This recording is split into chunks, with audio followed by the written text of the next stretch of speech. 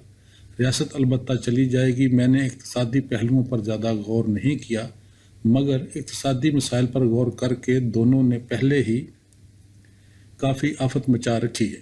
رونوں کے خیال نے انہیں یک لخت بے حد مضطرب اور ملول کر دیا۔ وہ پیچوان گڑگڑایا کیے۔ پھر انہوں نے پادری سے کہا، موہن بابو، میں بھی سمجھ سکتا ہوں آپ کے دل پر کیا گزر رہی ہوگی۔ مجھے جب اپنے لاڈلے بانجے کا خیال آتا ہے تو میرا دل بھی ٹکڑے ٹکڑے ہو جاتا ہے۔ اس نے کس طرح میری ساری امیدوں پر پانی پھیر دیا۔ تم نئی نسل کی بات کرتے ہو بنوئے، یہ بڑی احسان فراموش نمک حرام نئی نسل ہے۔ پچھلے سال تمہاری بچی مجھ سے بحث کرنے لگی، قربانی اور تیاگ یہ اور وہ۔ میں اس بچی سے کیا کہتا کہ سیاست کی قربان گاہ پر میں اپنی مسرتوں کی قربانی دے چکا ہوں۔ میرے ہونہار بانجے کو سیاست ہڑپ کر گئی۔ تمہارا کون بانجا؟ کومر میاں، بنوئے بابو نے پوچھا۔ تم سے بنوئے برسوں میں میری ملاقات نہیں ہوتی، تم میرے حالات سے اجنبی ہو چکے ہو۔ یوں بھی اس قصہ کو بلائے رکھنا ہی میرے لیے بہتر ہے۔ میں اپنی اس ٹریجڈی اور اپنی بیٹی کی بدقسمتی کی ہر ممکن پردہ پوشی ہی میں عافیت سمجھتا ہوں۔ رہنے دو، یوں ہی بات سے بات نکل آئی۔ سوری کومر میاں، مجھے معلوم نہ تھا۔ مگر اب؟ نواب آہستہ آہستہ پیچوان گڑگڑاتا اور کہتا رہا، میری آنکھوں کا تارا، میری مرحومہ بہن کی نشانی، میرا لاڈلا، جس پر فخر کرتے کرتے میں پھولا نہ سماتا تھا، جس کی میں نے زندگی بنا دی، اور اس نے میرے ساتھ کیا کیا؟ یہی منو موہن بابو، یہی توڑو پھوڑو، آگ لگا دو، اینٹ سے اینٹ بجا دو۔ منو موہن بابو، آپ اور میں اور بنوئے، ہم سب ایک ناؤ میں سوار ہیں۔ رونو، روزی، دیپالی، یہ سب مل کر ہم کو اس چیز کی سزا دے رہے ہیں کہ ہم نے ان کے لیے ایک محفوظ دنیا تخلیق کی تھی۔ یہ لوگ اسی لیے پیدا ہوئے ہیں کہ اس محفوظ اور مامون دنیا کے معماروں کو نیست و نابود کر دیں۔ مگر کس لیے؟ پادری نے پوچھا۔ ہمیں نیست و نابود کرنے کے بعد یہ کس قسم کی دنیا بنائیں گے؟ اس بات کا جواب میرے پاس نہیں ہے، نواب نے افسردگی سے کہا۔ بنوئے بابو صوفے سے اٹھے۔ پادری صاحب بھی اٹھے۔ مجھے معاف کر دینا بنوئے بابو، میں ہوش و حواس کھو بیٹھا ہوں۔ بنوئے بابو نے پادری کے کندھے پر ہاتھ رکھ دیا۔ نواب صاحب کرسی ہٹا کر پادری کے نزدیک آئے۔ منموہن بابو، اللہ بڑا مسبب الاسباب ہے، دعا کرتے رہیے، روزی یقیناً خیریت سے بہت جلد گھر لوٹے گی۔ پادری نے بے یقینی سے اقرار میں سر ہلایا۔ نواب نے نیچے اتر کر بیوک کا دروازہ کھولا۔ پادری اور ڈاکٹر پیچھے بیٹھ گئے۔ ڈرائیور لپک کر آیا، موٹر میں بیٹھ کر اسے اسٹارٹ کیا۔ موٹر آگے بڑھ گئی۔ رات کو ارجمند منزل میں نواب